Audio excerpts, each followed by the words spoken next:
दोस्तों नमस्कार। कल का डेट बहुत ही महत्वपूर्ण था भारत के इतिहास के पार्लियामेंट के लिए, क्योंकि दोस्तों दुनिया की जो आधी आबादी है पहली बार उसे जो है आरक्षण देने की बात सरकार ने 2023 में किया था और उसी अपने वादे को फिर से वो जो है आखिरी रूप या कहें अंतिम रूप देने की फिराक में था।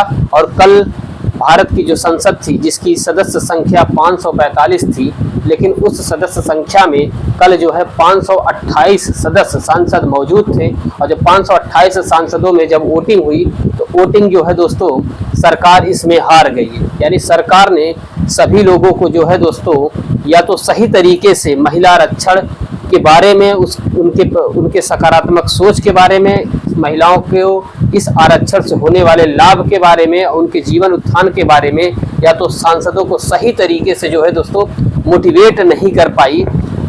वो क्या कारण थे कि 528 सांसदों ने जब वोटिंग किया तो 528 सांसदों में 230 सांसदों ने सरकार के इस आरक्षण देने वाले निर्णय के साथ थे और 298 सदस्य जो है दोस्तों खिलाफ थे। तो आइए इन्हीं सब सिनेरियोस को थोड़ा सा समझने का प्रयास करते हैं। अगर आप नहीं समझ पा रहे हैं दोस्तों तो हो सकता है आपको लगेगा कि महिलाओं को आरक्षण देने के खिलाफ कांग्रेस है, समाजवादी पार्टी है, या जो भी मोदी के विरोध में जितने भी सांसद हैं वो सभी लोग जो है आरक्षण के, महिलाओं के आरक्षण के खिलाफ है। अगर आप ऐसा सोच रहे हैं दोस्तों तो आप पूरा वीडियो अंत तक देखिएगा, आपकी सोच कहीं न कहीं गलत हो जाएगी। दोस्तों कौन है इसके पीछे? क्या सरकार केवल और केवल ये विश्वास महिलाओं को दिलाना चाहती है या जताना चाहती है कि हम आपके हक के लिए, आपकी संख्या की भागीदारी के लिए संसद में उसके साथ है, आपकी सोच के साथ हम खड़े हैं,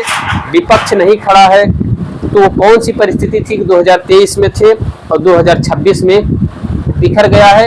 यानी एक प्रकार से कहा जाए दोस्तों अभी आगे आने वाले समय में प्रधानमंत्री का राष्ट्र के नाम संबोधन होगा और वो यही बात जिक्र करेंगे कि विपक्ष जो है कभी नहीं चाहता है कि महिलाओं को आरक्षण मिले। तो क्या है, महिलाओं का जो आरक्षण पास होने वाला था, जिस पर मुहर लगने वाली थी, और कहां से क्या डिफिकल्टी हुई, क्या दिक्कतें हुई जो है दोस्तों जिससे जो है या बिल जो है पास नहीं हो पाया, और दक्षिण के जो राज्य हैं उसके पीछे कौन सा दाव पेच लगाया गया है दोस्तों कि इस महिला आरक्षण को दक्षिण के जो राज्य थे वह समझ नहीं पाए, और वो कौन सा की पॉइंट था जहां से जो है दोस्तों यह बिल पास भी नहीं हो पाया। तो आइए इन्हीं सब सिनेरियोस पर थोड़ा सा एक विस्तार पूर्वक आप लोगों को समझाने का प्रयास करते हैं।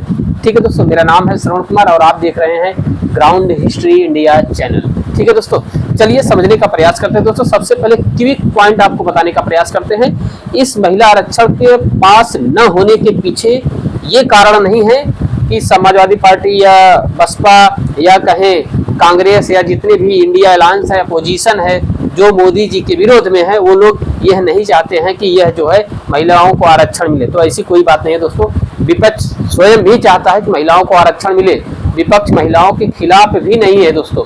ठीक है, क्योंकि ये सरकार सत्ता पक्ष की तरफ से ये नैरेटिव फैलाया जा रहा है कि कांग्रेस कभी नहीं चाहती है कि महिलाओं को आरक्षण मिले। ठीक है दोस्तों, ऐसी बात नहीं है। दरअसल किक पॉइंट कहाँ, किक पॉइंट परसीमन में है।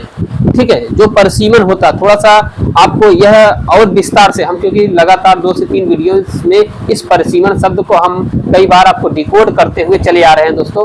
ठीक है, जैसे अगर आप समझ जाइए कि मान लेते हैं ये जो हमारा व्हाइट बोर्ड है, आप मान के चलिए ये आपके एक जिले का नक्शा है और ये आपके जिले में जो है सांसदों की जो संख्या है 1971 में मान लेते हैं यहाँ पर जो है 1971 में यहाँ पे 22 लाख जनसंख्या थी। तो 22 लाख जनसंख्या मान के चलिए 10 लाख पर एक सांसदों को नियुक्त किया गया था। तो अमूमन मान के चलिए यहाँ पर 2 लोकसभा क्षेत्र बना दिया गया था।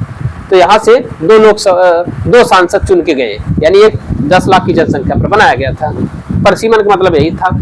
अब जो है दोस्तों, और वही मान लेते हैं दक्षिण में, दक्षिण के जो राज्य है, चाहे कर्नाटक को ले लीजिए, चाहे केरल को ले लीजिए, चाहे तमिलनाडु को ले लीजिए, चाहे जो है दोस्तों कर्नाटक, तमिलनाडु, तेलंगाना को ले लीजिए। तो कहने का मतलब कर्नाटक, तमिलनाडु, तेलंगाना में कोई एक जिला है और उस जिले का नाम आप मान लेते हैं मदुरा है। और मदुरा में उस समय जनसंख्या 10 लाख थी और उस 10 लाख पर एक सांसद था। और यहाँ का हिंदी पट्टी का एक जिला ले लेते हैं, हम अपने जिले की बात कर लेते हैं, मान लेते हैं जौनपुर, जिस जिले से हम बिलोंग करते हैं, वहां पर उस समय 22 लाख की जनसंख्या थी, 2 सांसदों के लिए क्षेत्र स्लॉट हो गया था। जिला एक है लेकिन संसदीय क्षेत्र 2 है, ठीक है। और मथुरा में एक जिला है, जनसंख्या वहां पर 10 लाख है और सांसद 1 है। आज 1971 का ये डाटा था। अब आज की परिस्थिति क्या हो गई है दोस्तों? आज की परिस्थिति मान के चलिए इसी जौनपुर जिले में जो जनसंख्या हो गई है वो 60 लाख हो गई है। लेकिन मथुरा में क्या है? मथुरा में जनसंख्या तब भी 10 लाख थी और मथुरा में जनसंख्या आज भी 10 लाख है, 10, 20 हजार, 50 हजार ऊपर नीचे मान के चलिए, ठीक है। तो मथुरा में जनसंख्या आज भी 10 लाख है, लेकिन जौनपुर जिले की जनसंख्या उस समय जो 22 लाख थी वो आज बढ़ करके कितना हो गया है दोस्तों? 60 लाख हो गया है, 65 लाख हो गया है।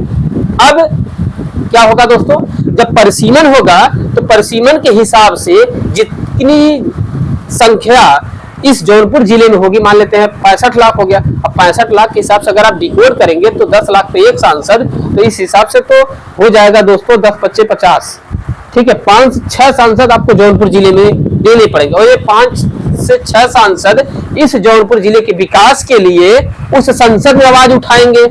लेकिन वही मथुरा का जो एक सांसद होगा, मथुरा का जो एक सांसद होगा जो 1971 में भी जो जनसंख्या 10 लाख रखा था, आज भी उसकी संख्या जनसंख्या वहां की 10 लाख ही है। वहां से एक ही सांसद उस बात को आवाज उठाने के लिए जाएगा। ये तो वही हो गया ना भाई कि उनकी जनसंख्या उतनी ही रही है, यहाँ का रिप्रेजेंटेशन जौनपुर जिले का बढ़ गया लेकिन मथुरा का घट गया। मेन डिफिकल्टी, मेन समस्या सिर्फ यही है दोस्तों, ठीक है। तो यही दांव पेच फंसा और ये परिसीमन करने के पीछे की जो सरकार की मंशा है, दक्षिण के जो राज्य इससे बहुत ज्यादा बिफर गए हैं। दक्षिण के जो राज्य है, कांग्रेस है या चाहे समाजवादी पार्टी हो, जितने भी तमाम विपक्षी दल है, वो लोग ये कभी नहीं चाहते हैं कि जो है इस तरीके का सिनेरियो जो है बनाया जाए, ठीक है। उनको अगर मान लेते हैं उन्होंने जनसंख्या को कंट्रोल रखा, उन्होंने डेवलपमेंट पे ज्यादा ध्यान दिया, उन्होंने तरक्की ज्यादा किया, तो उस हिसाब से उनको जो है उतना जो है वरीयता मिलना चाहिए। अब यहाँ की जनसंख्या बढ़ गई, ठीक है, तो सरकार को इसको चेक और बैलेंस करके चलना चाहिए। इनके खिलाफ भी जिनकी जनसंख्या बढ़ी है, जहां जनसंख्या जो है 22 लाख से बढ़कर के 60 लाख हुआ है, अगर उनकी सीट बढ़ा रहे हैं तो उनको भी वरीयता दीजिए। उनकी जनसंख्या अगर कम हुई है, उन्होंने कंट्रोल रखा है परिस्थितियां, उनको भी जज करना चाहिए। ये काम सरकार को अपने स्तर से करना चाहिए, क्योंकि जो आपने डेटा लेने का प्रयास किया है वो डेटा 2011 की जनगणना का लेने का प्रयास किया है। लेकिन अन्य जो विपक्षी दल हैं सभी लोग ये बात कर रहे हैं कि आप पहले जनसंख्या काउंट करवा लीजिए, पहले आप जनगणना करवा लीजिए, जनगणना के बाद जो है आप परिसीमन करा लीजिए, परिसीमन होने के बाद जो है दोस्तों तब उसके बाद आप इस चीज को लागू करिए। और यही दाव पेच जो है दोस्तों फंसा। आप लोग अगर नहीं जानते हैं तो आप लोगों को लगेगा कि कांग्रेस जो है महिलाओं का विरोध कर रही है, महिला आरक्षण का विरोध कर रही है, समाजवादी पार्टी महिला आरक्षण का विरोध कर रही है, अन्य जितने भी लोगों ने इस बिल के विरोध में वोटिंग किया है, आपको लगेगा सभी लोग महिलाओं के हक के विरोध में है, तो ऐसा नहीं है दोस्तों। और दूसरी चीज ये आप समझिए कि सरकार ने ऐसा क्यों करने का फैसला किया है, क्योंकि दोस्तों सरकार ने एक तीर से दो निशाना साध दिया है दोस्तों। यहाँ पर जो है वो ये भरोसा दिलाई कि हम जो है महिलाओं के आरक्षण के लिए तत्पर है, लेकिन विपक्ष जो है नहीं चाहता है। तो हमने इसके पहले वाली वीडियोस में आपको बताया था कि अंतर्राष्ट्रीय स्तर पर सरकार की जो छवि है काफी धूमिल हुई है, काफी खराब हुई है। वो अंतर्राष्ट्रीय स्तर से अपनी छवि को हटा करके राष्ट्रीय स्तर पर लाना चाहती है, और राष्ट्रीय स्तर पर लाने का मतलब वो आधी आबादी की बात कर रही है, ठीक है दोस्तों। अगर आरक्षण वास्तव में देने की मंशा होती, ठीक है दोस्तों, आरक्षण वास्तव में महिलाओं को देने की मंशा अगर सरकार की होती तो पहले से प्री प्लानिंग तैयारी होती बेहतरीन तरीके से। कैसे, कौन सी तैयारी होती? वही 10% वाला, जो 10% रिजर्वेशन दिया गया था, मात्र 48 घंटे के अंदर में 48 घंटे से के अंदर में 72 घंटे में कानून भी बन गया था। तो नियत और नियति में बड़ा अंतर होता है दोस्तों। आपकी नियत तो है लेकिन नियति नहीं साफ है, आप वास्तव में देना नहीं चाहते हैं, ठीक है। अगर आप महिलाओं के आरक्षण के फेवर में होते तो आज ये दिन सरकार को काला दिन नहीं देखना पड़ता। यहाँ हार सरकार जो वर्तमान में है उसकी हार भी उसके जीत में तब्दील हो गई है, क्योंकि जो ठिकरा था वो सरकार और सरकार के जो मीडिया हैं, जो इसके सहयोगी हैं, सब जो है किसके ऊपर ठोक रहे हैं? सब विपक्ष के ऊपर ठोक रहे हैं। क्योंकि जो है दोस्तों, जो सरकार 24 से 48 घंटे में 10% रिजर्वेशन आसमान से टपका सकती है, दे सकती है, वही सरकार जिनकी संख्या अमूमन मान के चलिए 10% है, 10 से 12% है, उनके हक के लिए वो जो है 48 घंटा भी नहीं लगता उसको वह अधिकार देने के लिए, लेकिन जिनकी संख्या 50% है, आधी आबादी जिनकी है, उनको यह अधिकार देने में सरकार जो है फेल मार जा रही है।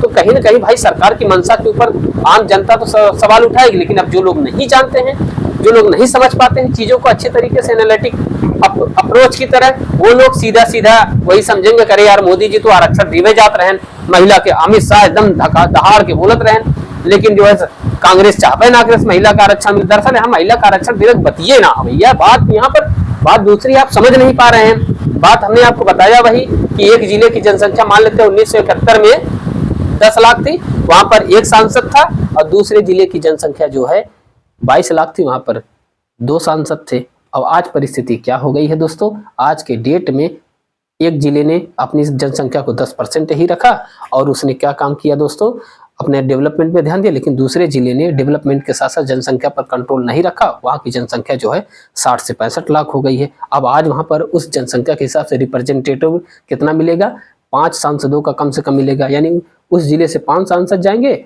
उस जिले की समस्या को उठाने के लिए, लेकिन उस जिले से केवल और केवल जिसने जनसंख्या को कंट्रोल रखा एक सांसद जाएगा। ठीक है, मामला सिर्फ इतना ही है। परसीमन हमें लगता है कि आप लोग अच्छे से समझ गए होंगे। ठीक है दोस्तों, बहुत बहुत आभार। अगर आप फिर भी नहीं समझ पाते हैं तो आप ऐसे समझ जाइए दोस्तों, आप इस तरीके से समझ जाइए कि मान लेते हैं आप एक घर में, ठीक है, 4 भाई हैं, एक भाई जो है थोड़ा सा क्या करते हैं, लेबोरियस टाइप का है, मेहनत करता है, संघर्ष करता है, हर चीज़ों को सही तरीके से समझता है, लेकिन दूसरा भाई जो है वही कोई आपका भाई बहुत लापरवाही करता है, लेकिन जब बात खाना देने की, जब बात हक देने की आती है तो लोग जो है, जो लोग नहीं समझ पाते हैं वो लोग जो है सबको बराबर बांट देते हैं। तो कहीं ना कहीं जो ज़्यादा मेहनत करता है उसको कष्ट होने लगता है। ठीक है, बस बात यही है, परसीमन का मतलब यही होता है दोस्तों। लाइट कट गई, थोड़ा सा अंधेरा था, आप लोग का बहुत बहुत स्वागत है।